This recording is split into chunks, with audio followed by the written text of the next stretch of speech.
Hello everybody, and thanks for tuning in. This video, we're going to spend a little bit of time for those who might be new to D&D, just talking about terminology. So on the screen, we have a character sheet for one of my characters, Ronan, who is a changeling paladin. Now, this is the kind of thing that I'm talking about. You might be sitting there, if you're new to D&D, being like, what's a changeling and what's a paladin? So we want to talk about some of that stuff. Changeling is his race, and paladin is his class. We're going to be doing a video that you should find on our YouTube that is called Races and Classes Explained. And that'll help you figure out like what kind of character you might want to make when building maybe your first character or subsequent characters. It'll just help you understand that kind of thing. So this is our digital character sheet. We're using D&D Beyond, and you can get a free account at dndbeyond.com where you can build your characters, and we'll have videos that are going to help you walk you through building a character and things like that. But before we dive into something like that, I just want to spend some time going through and we'll explain. So right at the top of the screen, we have some options here called short rest, long rest, and then here's the name of the campaign my character is in. So short rest.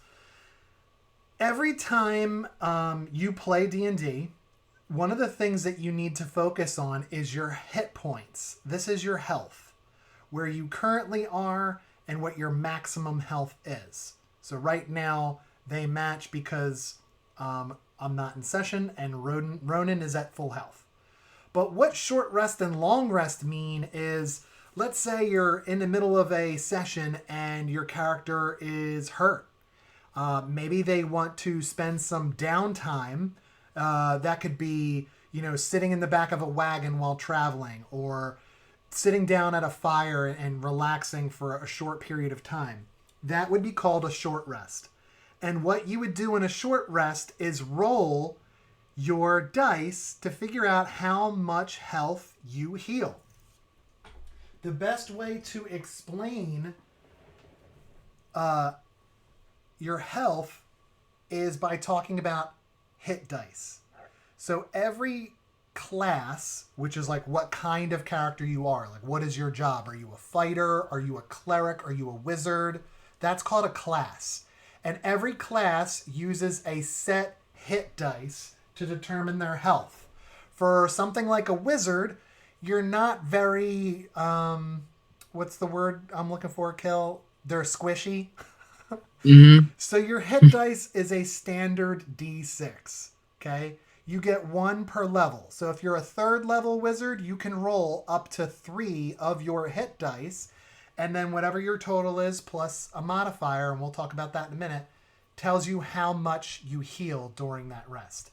For other classes like rogues and I believe warlock, it might be a D8, so an 8-sided dice, because they're a little bit beefier, we'll say.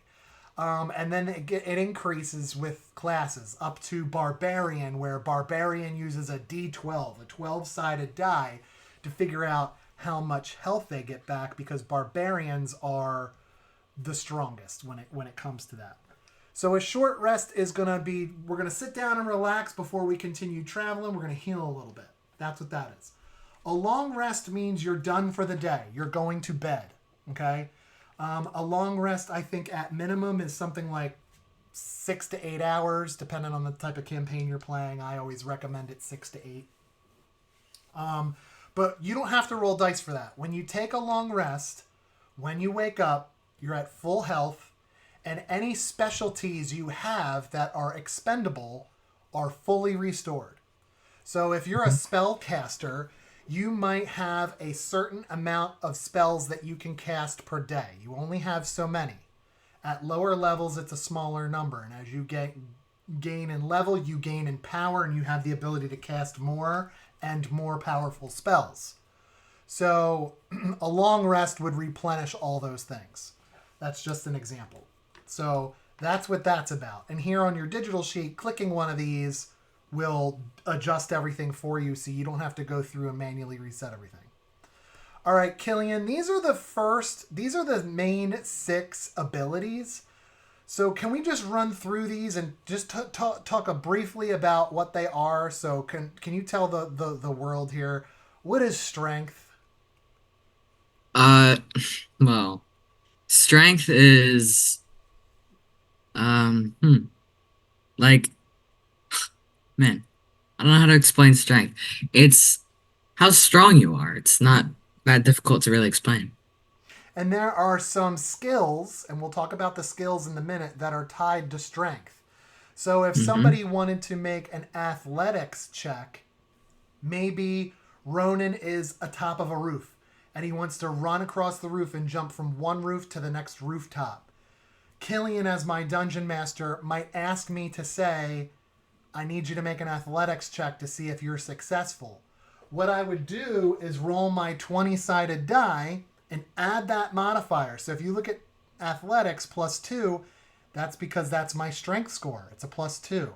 So these are going to reflect, these 6 abilities are going to be tied into the skills that your character has. And so as your number increases and you have the ability to do that as you level up, these modifiers will increase. And if they increase, your skills will increase. Does that make sense? Yeah. So I'll take dexterity. Dexterity is like nimbleness, agility, things like that. There's a difference between jumping from one roof to another or climbing a tree that doesn't have a lot of limbs, right? That's athletics. And Mm-hmm. acrobatics, right? That might be your parkour. I'm going to try and like, I find a narrow alley. Can I like run and kind of like push my legs off side to side and scale the building up to the roof? That might be acrobatics. Maybe Yeah. I jump across one rooftop to another and I don't necessarily stick the landing. I slip on wet tile. My dungeon master, Killian, might say, make an acrobatics check to make sure you don't hurt yourself. Well, that has to do with my speed, my agility. That's my dexterity. Okay. Um, Constitution, Kilt. What's Constitution? Constitution is like HP wise. If you have a low constitution or high constitution, it will affect your hit points. Like, say you have a Dragonborn or like a Goliath or like an elf with a high constitution, they will have more hit points. I believe when you have a 12 or a 13, it increases by 1. Like, I believe the modifier is Every even how much number. you're, Mm-hmm. yeah, So the every even number. modifier for Constitution, Ronan's Constitution is a 12. So he gets a plus 1 modifier. If I increase this to 14, this becomes a plus 2. And so these numbers, when you build your character, we're going to either assign a certain set of numbers to these attributes, or perhaps we roll the dice and customize it. There's much risk, but much reward in doing it that way. And then as you level up at levels 4, 8, 12, 16, and then for some classes again at 19, you have an option to increase two abilities by 1 point each, or pick one ability and increase it by 2 points. So there are opportunities as you level up to grow these numbers and make your skills a little bit higher. Okay. Intelligence is how smart you are. Wisdom is how good you are at decision making. Okay, that's different than intelligence. Being wise, you could be dumb but wise, right? Maybe you're street smart. That's what we call that, right? And then charisma is your ability to communicate. So maybe you're playing a character that signs. Charisma would be something you would want to work on because it'll help you be a better communicator. Or you're a Mhm. talker. That could help you that way. Um, Stats in charisma like intimidation, uh, persuasion, or even deception, like are you a good liar? That's tied to your charisma. Okay? So, as you can see, these 6 ability scores, they really dictate how you are in skills. And this skill box, they're in alphabetical order, and you can see that there are certain abilities tied to that skill. Like bards. If you want to play a bard and you want to sing or recite a poem or use an inspirational quote to inspire your party, you might need to do a performance check. Okay? So these are your skills, and your dungeon master will tell you when it's relevant to use them. Hey, I need you to make this check. And that's what you would do. You would take your d20, roll it, and add whatever the necessary modifier is to that roll, and that's your total. And then if that total is good enough, you succeed and something continues to happen, right? Those abilities are also tied into this box called saving throws, and you can see that they are listed again: strength, dex, con, intelligence, wisdom, charisma.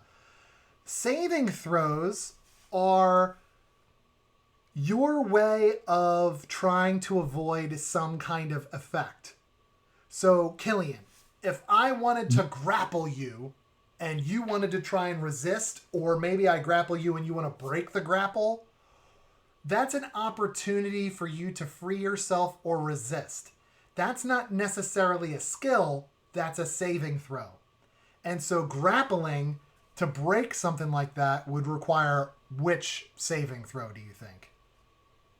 To break a grapple, I would say the way you word it on how you want to break the grapple depends on what you're going to use. If you say, I want to like roll out of the grapple, that would be dexterity. If you want to try to break your way through with your own arms, then that would be strength. That's a great answer and a great way to put that, because it's giving your player options, right?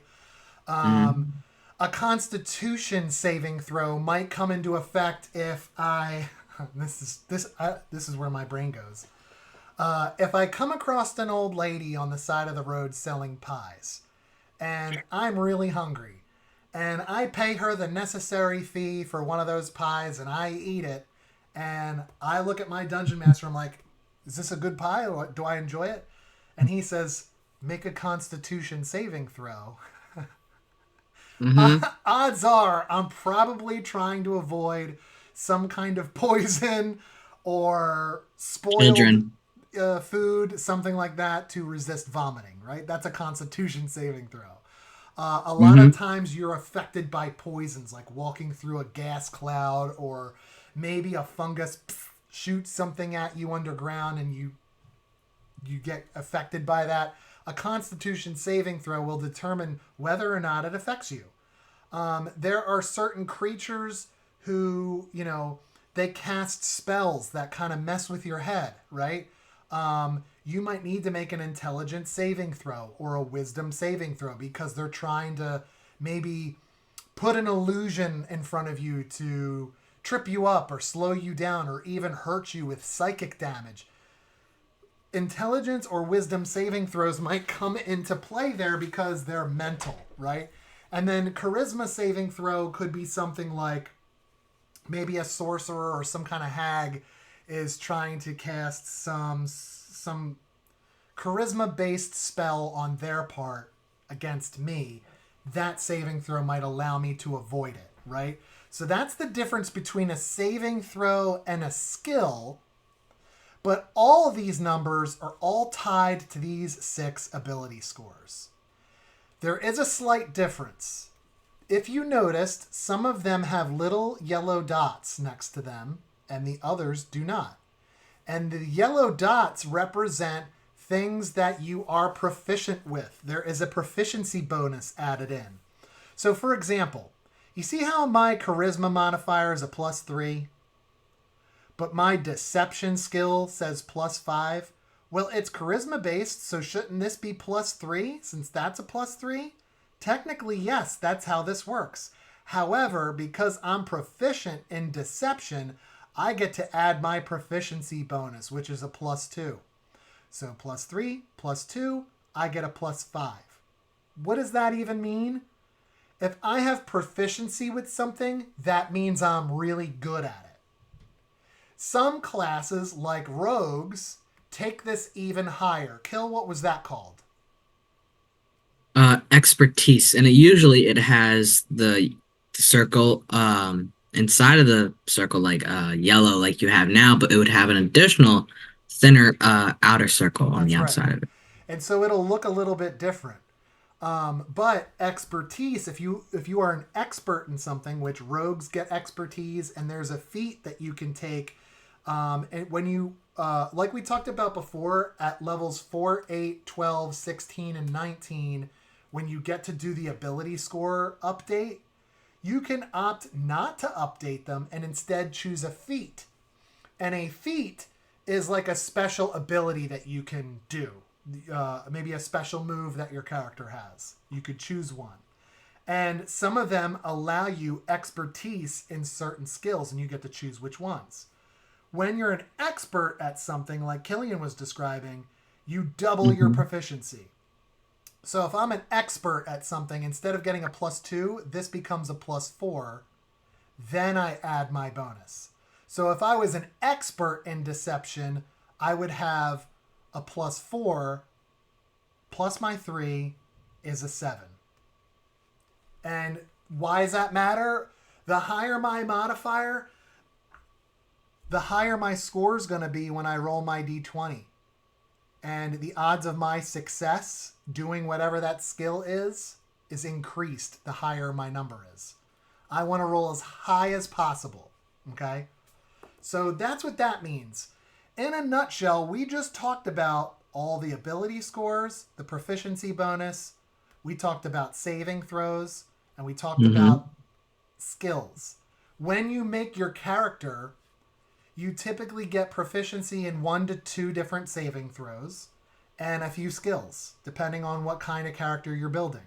So when I built Ronan, my changeling paladin, I got proficiency in wisdom and charisma saves, and I got proficiency in deception, history, intimidation, performance, persuasion, and religion. And those are the things I have a little bit higher of a bonus on, because those are the things my paladin is good at. Okay? Moving along your sheet, we talked about the abilities. We talked about proficiency. We already talked about health. Walking speed, 30 feet. This game is played using a lot of either physical maps or digital maps, where a square typically represents 5 feet of movement. So if your speed is 30 feet, you can move up to 30 feet on your turn. There is an action you can take called dash, which means, hey, I'm not going to attack anything. I'm going to use my action to dash. That's like you taking off at a run and you get to double your speed that turn. So if I dash, my speed is 60. I can move up to 60 feet on the map. Okay? That's what that means. Certain races might have a faster speed. Certain races might have a slower speed. Like, I believe it's the dwarf who is, the dwarf and gnome, I think, have a speed of 25, not 30, because they have little legs. Whereas, some races might have a speed of 35 instead of 30. There are special attributes you could get, like a feat. There's one of the feats called Mobile, which allows you to tack on 10 to your speed always. And so instead of your speed being 30, it's now 40. So there are things that can factor into this. Why is that important? Well, you got to be able to move around the map, right? Especially if you're in combat and you're fighting things, you might not be able to stab the thing with a sword because the thing is 20 feet away. You got a 20-foot sword?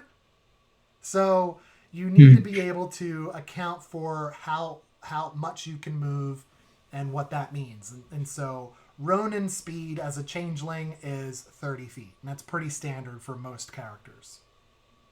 Underneath that, you have armor class, 20. And if I click on that, it'll explain where that comes from. Ronan has chainmail on, which makes his armor class a 16. He has a ring of protection, which adds 1 to his armor class, so that made it a 17. And I have a +1 shield. Shields are always a +2, but since I have a magical shield, it's called a +1 shield, which really means it's +3. I know that's confusing, but that's the terminology. That means my armor class is 20. Great. What does that mean, though? Kill, what does armor class mean? Armor class means whenever you roll or attempt to hit somebody, you would roll a d20 plus your hit modifier, like Ronan's dagger or javelin, like it's +4. Say Ronan were to hit himself with his own dagger, he would roll a d20 and add 4, and he would add that up to see what he gets. And if he gets a 16, then he misses. He must roll a 20 or higher to hit Ronan.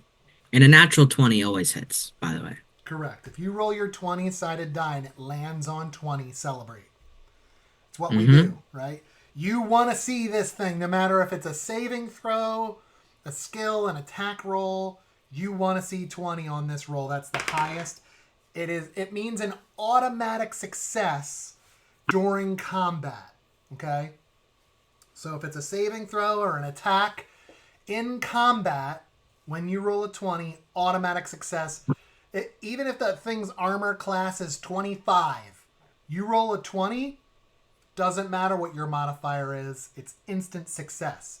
You roll a 1, instant failure. Doesn't matter what your modifier is, instant failure in combat. So armor class just means that's the number one would have to roll, either meet it or beat it, to land a hit on my character. Okay? So some classes start out with a very low armor class because they don't wear armor, right? Wizards don't really wear armor, so they're squishy. So not only do they have a little bit of health, they also have like no armor on. Some classes like Barbarian, they actually do better when they don't wear armor. Their armor class, they get bonuses that'll stack that number up or increase that number and give them other things. And they can take the hit, right? Because they typically have a higher hit die. They have more health than other classes. So Mm-hmm. barbarians, you can hit them, but they got a lot of health, so they're harder to take down. Whereas paladins, they get to wear the heaviest armor there is. So paladins' armor class will be super high, but their health is like middle of the road. So that's important. You can only wear armor that your class is proficient with, right? And so we talked about proficiency here because that's a bonus to your skills and your saving throws. But proficiency on its own means what you can do, right? I'm proficient in heavy armor, light armor, medium armor, and shields. As a paladin, I can wear any armor. I can hold a shield. I can do that. As a wizard can't put on plate armor because plate armor is heavy and they're not proficient with it. So you can only use a thing if you're proficient with it. And so your class, when you choose a class, will at least tell you that. As far as weapons goes, paladins are proficient in martial and simple weapons. So I'll just put it to you plainly, all weapons. So simple weapons would be stuff like, you could see it over here on the side. A dagger is a simple weapon. A javelin is a simple weapon. He also has a morning star, a great sword, and an arm blade built into his bracers that he wears. Those are martial weapons. So if your character is not proficient with martial weapons, like a wizard, you're only going to be able to wield simple weapons, like a dagger. Because if you're a wizard, you're spell casting. That's your attack. Why would you wield a weapon? You know what I mean? So when you watch our video on classes, some of this will help make a little bit more sense. But this is important to understand what's on your sheet. Tools, oftentimes when you create your character, you get to pick a tool that you're proficient with.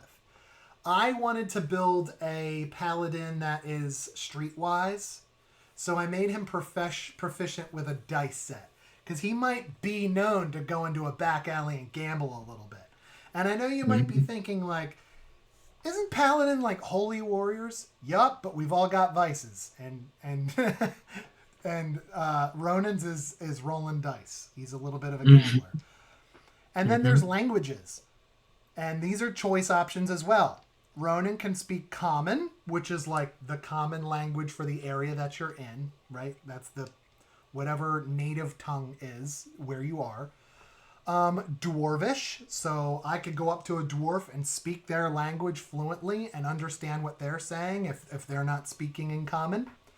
And I can also speak in Sylvan, because that is natural to a changeling. It is a derivative of Elvish from another dimension called the Fae. That's a lot of information. But Yeah. you get to choose what languages you can speak at character creation. So, Killian, there's a couple things we didn't talk about. Can you tell what might be something that would get listed in defenses? Things that can get listed in defenses are immunities, resistances, and vulnerabilities. Usually, once you get higher level and you start to fight higher level creatures, they start to gain resistances and immunities, like how a dragon or a like bullet would have resistance to bludgeoning, piercing, and slashing damage. That's because they have tough hide. But something like a, I don't know, white dragon would be resistant to cold damage through its younger years of life, and then once it gets older, it would be immune to cold damage. And that's because white dragons breathe cold Hmm. as their breath weapon. Not all dragons breathe fire. Some of them breathe acid. Some of them breathe poison gas. Some of them breathe frost, like cold, like the white dragon. Some of them, the creepier dragons, they might do things like affect you mentally and your psychic ability. Um, there's a lot of crazy things. I think I knew you were going for it. Ugh, the Elder Brain Dragon, which is breath weapon, spits out mind flayers, doesn't it? Yeah. It Yeah. spits out mind flayers and they go into your brain and they make you a mind flayer in a bunch of turns.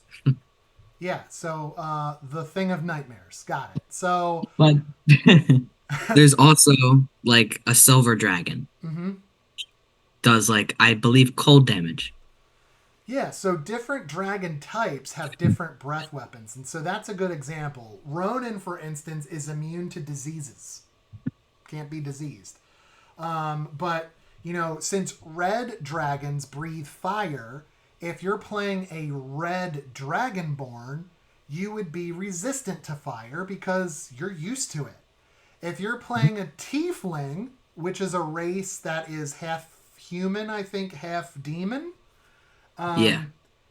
you would be resistant to fire because demons and devils are used to fire from hell. So Hmm. things like that just make sense. Those types of things, like resistant, means that doesn't mean you take no damage. Immunity means you take no damage. So if I hit you, Killian, let's say you're immune to fire, and I hit you with fire damage, you're taking no damage. You're immune. Doesn't affect you at all. If I hit you with 10 points of fire damage and you're resistant to fire, that means you only take half. So if I hit you with 10, you take 5 because you have you're used to it a bit. It doesn't affect you as it affects other people. Hmm. If you're vulnerable to something, it means you take double damage. For example, you're fighting a werewolf and you have a silvered sword. If you're fighting a werewolf and you have a silvered sword and they're vulnerable to weapons that are silvered, if I do 10 damage, you're taking 20. You're going to take double damage because you are really affected by that. Does that make sense? Conditions is something that is affecting you temporarily and here and now. So maybe you do radiant damage, which is like holy light. And it's right in front of me. Perhaps I do a saving throw, Constitution saving throw, as part of your attack. I got to make it. If I fail, I'm blinded. Blinded would be a condition, right? If I'm blind, how does that affect me? All right, well, if I'm attacking something I can't see, odds are I might not hit. I have a disadvantage, right? If I'm silenced and I'm trying to cast a spell, but I have to be able to speak the word for the spell. If I'm silenced, I can't say anything. I'm affected by that. So your conditions would be listed here. And since they're temporarily and affecting you here and now, and we're not in a session, mine's blank. But I could easily add one there. If I click on it, you can see that there are several condition types. Blinded, charmed, meaning like you might get me to do something I normally wouldn't do. Deafened, frightened, grappled, incapacitated, meaning like I'm knocked out. Maybe I'm invisible or paralyzed. Petrified, like frozen like a statue. Poisoned, prone, maybe you knock me down. I'm on my rear end, right? Restrained, stunned, unconscious. These are conditions, and I can toggle them to turn them on, toggle them to turn them off, and that helps the situation that we're in. So for those of you looking at your sheet, we've covered rest, health, abilities, proficiency, speed, saving throws, skills, armor class, defenses, conditions. One thing that we didn't cover is initiative. Initiative just means turn order. So anytime you enter an encounter where you might be required to take turns, such as like combat, or maybe you're in a chase scene, you're chasing someone or someone's chasing you, you might need to roll initiative. So you'll take your d20 just like you would on a saving throw, just like you would on a skill check, just like you would on an attack roll. Your d20 is your lifeline. You might as well keep it in your hand the whole time you play because you're going to be rolling it the whole time. It's the main dice you use. Initiative, I have a +1 bonus. So if I roll a 2 and I have a +1 initiative bonus, that means my score is a 3. Odds are with a 3, I'm probably going last. The higher the number, the better we are. All right, kill. There is this box over here called Senses. This is more for your dungeon master than anybody else. It just means like, what's their base ability to see something, perception, or investigate something, searching a room or searching a drawer. Like, what is their base number? Because if something's not hard to find, you shouldn't make them roll for it, right? Like, you're in a room and it's pretty quiet, but the door goes... Am I going to have to roll to see that? Or the nearest person, would they have heard it? Instead of slowing down the game with constant checks, I might just say, okay, my players, Ronan has the highest passive perception. Ronan, you hear the door open. I do? Yeah. I look over there. What do I see? Right? And that's how we role play. Yeah. Not really important for you as a player, more important for your dungeon master. The rest of your sheet is more about like things that you can do. So if we look at attacks, Kill, can you describe how I would attack with my dagger? What does this mean? What does all this mean? So, right after dagger, it says 2060. So say you wanted to throw your dagger. If you wanted to throw your dagger, it would go a maximum, I believe, of 20 feet if you wanted to just roll regularly. But you can throw it 60 feet, but you would roll with disadvantage, meaning you take 2d20 and you roll, and you take the lower roll. Mm-hmm. But you would add 4, which is right next to the 20 and 60. Mm-hmm. So if you roll a d20 and add 4, that would be your result to see if you hit someone's armor class or AC, which would be pretty difficult to hit Ronan. And then if you do hit, you would roll damage. Like for dagger, it is 1d4 plus 4. And a d4 is like a pyramid. Yeah, a triangle. You would roll a d4. Ooh, I rolled a 4. And then you would add 4 additional damage to it, meaning you did 8 piercing damage. Then the creature would deduct that from its HP. And I did this by accident, but it was good timing. On D&D Yeah. Beyond, any of these skill checks, like if I had to make an athletics check, I could just click it. It's going to roll a digital d20 and it's going to add my modifier. Notice how it landed on 4. So it says 4 plus 2, my modifier, equals 6. If I'm going to try and stab someone with my dagger or throw it like Killian said, I can click plus 4. And it landed on 13 plus 4. I roll a 17. If that hits, so meaning I meet or beat my opponent's armor class, if I hit, I get to roll damage. I click on the damage. It'll roll it for me. Digital dice is awesome if you're not good at math, okay? But I'm biased. Nothing beats holding dice in your hand and giving it a good roll and hearing that clank. And I rolled an 18, so, just not bragging, but... But that's what this stuff means, okay? And that's how you handle weapons. Now, as you adventure and as you continue your story, you could buy weapons, you can find weapons, you can have them and have options of what you want to use. Like bow and arrow and crossbow, you can use those things. They have ranges. They'll tell you how far they can shoot. Things like that.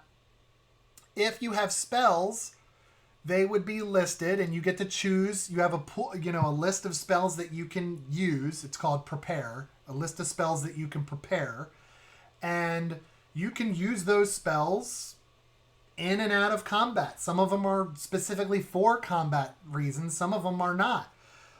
Paladins, the class that Ronan is, does some things that help his partners, like bless. And if I click on it, it tells you exactly what the spell does. It's an action. The spell can reach a target within 30 feet. It requires my concentration, so as long as I don't get hit, the spell will last a minute. Now, if I get hit, I can make a Constitution saving throw. That's right over here. And if to try and maintain my concentration, right? Usually it's I got to roll 10 or half the damage I took, whatever's higher. So if I took 22 damage, half of that is 11. I need to roll an 11 or higher to maintain my concentration. Otherwise, if I break my concentration, the spell ends immediately. It doesn't last the minute. Okay, and I see my con save is a 5. I would have failed and I would have lost it. But anyway, it tells you what this does. I bless up to 3 creatures of my choice within range. Whenever a target makes an attack roll or a saving throw before the spell ends, the target can roll a d4 and add it to the roll. So if I bless Killian's character and he makes an attack roll and his natural modifier is a +4, right? Let's say he rolled an 8. 8 plus 4 is 12. Does 12 beat the armor? Before I figure out if it beats the armor class, if he's blessed, he can roll d4 on top of that 12.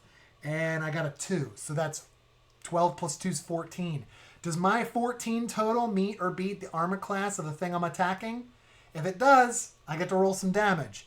If it doesn't, I missed. And your dungeon master, your game master will explain how that looks in combat. It's kind of our job as DMs.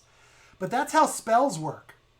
Okay, now I have to track my spells as a paladin because at a level 3 paladin, I only get to use 3 of them. I might have more than 3 available, but I only have 3 to use. So of my 6 that I have prepared, I can only do 3. It could be the same one 3 times. It could be a mix. Doesn't matter. But these are some spells, and sometimes the spell is a bonus action, so I can bonus action cast a spell on a thing and then use my weapon to use my action to attack it, right? That's how you could start stacking things. I might do that in this case because Hunter's Mark allows me to basically puts a target on the thing's back that I can see. And when that happens, if I bonus action Hunter's Mark something, it tells me I get to add a d6 to my damage. So if I use my action to attack it, and then I hit, I get to roll my normal damage. Because I Hunter's Marked it, I can add another dice to it and increase my damage output. That's just an example of how this works. You also have inventory, so all the things that you own, all your possessions would be listed in your inventory. Features and traits would give you your special moves or special features that you can do. Some of them you need to track because you only get to use so many of them. So I only have 4 divine senses that I can use before I have to sleep to restore that, right? So a lot of the special features, it says per long rest. So once I use my 4th one, I can't use these again until I long rest. And that's where that rest comes in where we started. So if I take a long rest, I'll get all these back. Okay? So you have to track those special features that way. Okay? If you're keeping a paper sheet, maybe what I do is I'll take a marker and I'll make a box and then I'll check it with pencil as I go. So when I long rest, I could just erase the check marks, but my box still stays because I use marker. I'm a nerd like that. Sorry. I know some of you out there are like, yes, I do that. But that's basically it. And then description and notes is, description, that's what your character looks like. Maybe some of their personality traits are listed, right? My changeling Ronan is a male. He has purple eyes, like actually one's purple, one's pink. He's 6 foot, 210 pounds. He's 23, has gray skin and white hair. And he follows a deity called the Traveler. For those of you who follow Critical Role, y'all know. If you know, you know. But that's it. That's our terminology. Okay? We wanted to do this video because we're realizing as we're making some of these videos for you to teach you more about D&D, and it might be your first exposure to D&D, and we're talking about different things that you do with your classes, you can get lost pretty easy in just the terminology. So this is a quick walkthrough of a character sheet, what these terms mean. So hopefully that helps you. Continue to watch our channel. Check us out. Subscribe, like, comment. We want to hear from you. And we'll continue to make videos and teach you more about this awesome game that we love. Okay? So thanks for sticking in and hanging out with us. And we'll see you at the table.